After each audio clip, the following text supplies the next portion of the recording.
Pour la faire sincère avec vous les amis, j'ai grave de ouf hésité à faire cette vidéo, à vous la produire, pour la simple et bonne raison que on va aborder des choses très deep, très sombres, et qui sont arrivées à de vraies personnes comme vous et moi, et c'est pourquoi j'ai vraiment hésité, et je pense en vrai que je flouterai les têtes des personnes qui ont vécu ces choses absolument atroces. Vous pourrez trouver sur internet les têtes des victimes, mais moi je ne veux pas vous le mettre parce que je trouverais ça irrespectueux de vous les mettre en vidéo, d'afficher publiquement ça alors que peut-être les familles qui ont vécu ces choses-là n'ont pas envie que leur fille ou leur fils soit affiché sur internet. Donc voilà, pour même mon bien personnel, je ne mettrai pas ça, enfin du moins les visages des personnes, sur cette vidéo, je flouterai. J'ai aussi hésité parce que là on va parler d'un cas de schizophrénie paranoïde bien vénère et bien glauque pour le coup, parce que là on est dans le 3e épisode d'Histoire réelle et celui-ci est bien deep. Vraiment beaucoup.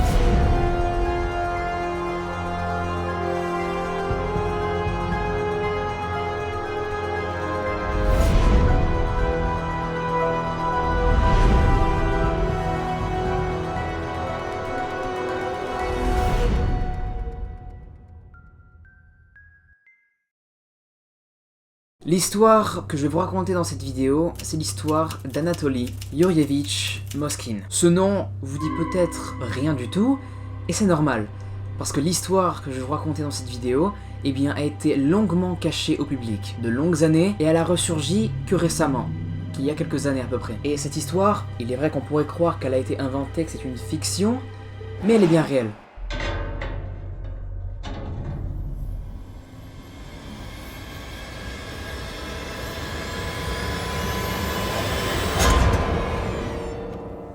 Elle est totalement vraie. Anatoly, pour vous expliquer un peu qui il est réellement, c'est tout d'abord un linguiste, philologue et historien, qui est né le 1er septembre 1966. Et on nous raconte que dès son plus jeune âge, Anatoly avait de forts problèmes psychologiques, mais qui ne semblaient pas concrètement affecter sa vie professionnelle. En effet, comme je vous l'ai dit au début, il est linguiste. Il parle en tout 13 langues, et à une époque, il a été même maître de conférences en études celtiques. À l'adresse exacte, comme je vais la lire parce qu'elle est extrêmement dure à prononcer, Nizhny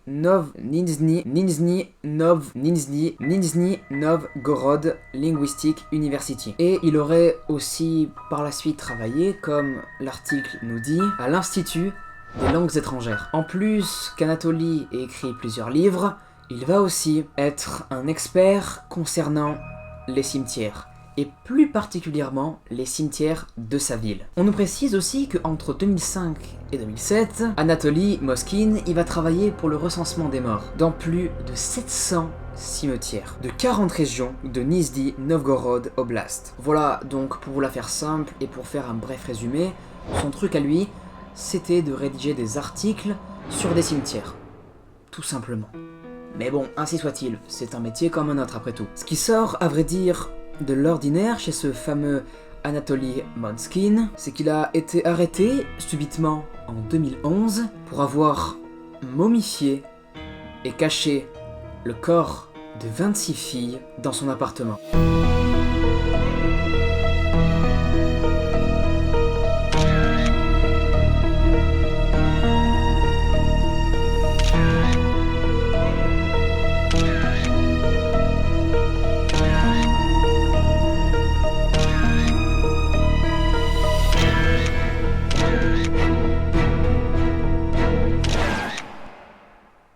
Juste ça, c'est horrible, je trouve. Les corps qu'a momifié Moskine, il les avait habillés de sorte que ça ressemble à des poupées.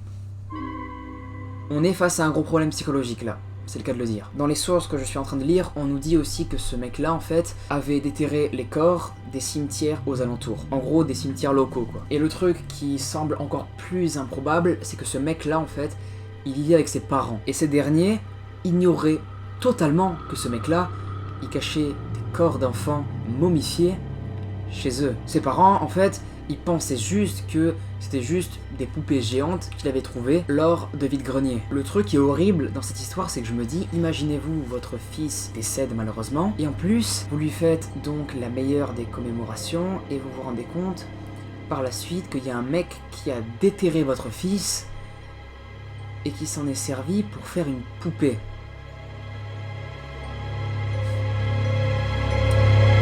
là ouais c'est chaud.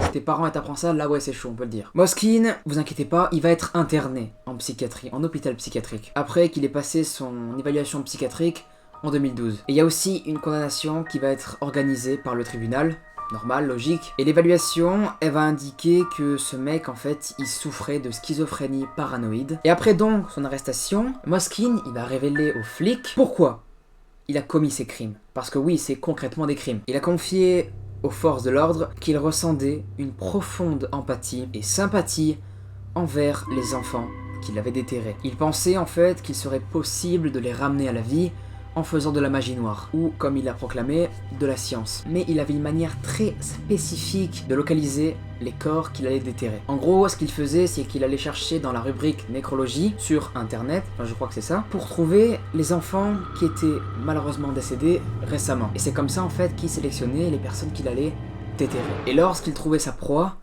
à déterrer, il allait dormir sur la tombe de ce défunt pour lui parler. Il essayait en fait de communiquer avec lui, en s'inspirant, je le précise, des anciens druides de la culture celtique, car apparemment, oui, eux, ils faisaient comme ça pour communiquer, d'après la légende, avec les défunts. Il a expliqué en fait que c'est comme ça qu'il pouvait savoir si le défunt voudrait revenir à la vie, sous forme du coup de poupée momifiée. Et là on en vient à la phase un peu triste parce que en fait ce mec là, Anatoly Moskine, il savait ce qu'il faisait. Il se rendait compte qu'il commettait des crimes, que ce qu'il faisait était épouvantable, mais il s'en foutait un peu parce qu'en fait il voulait répondre à l'appel des défunts. Il voulait les aider en fait, parce que lui était persuadé d'entendre des voix, alors que malheureusement, eh ben, c'était juste sa schizophrénie paranoïde qui lui jouait des tours en fait, malheureusement. Moskine, auparavant, avant de se faire arrêter, il avait une énorme envie d'avoir d'enfants, mais n'ayant pas de femme, il avait voulu en adopter un, mais malheureusement, sa demande a été refusée parce qu'il avait d'énormes problèmes financiers à l'époque, et donc ça l'a rendu extrêmement triste, cette nouvelle, et c'est pourquoi ça a dû débloquer dans son système nerveux, je ne sais pas, une sorte de manque profond, et ce qui lui aurait donc donné par la suite envie de déterrer des corps d'enfants pour qu'il soit à jamais près de lui.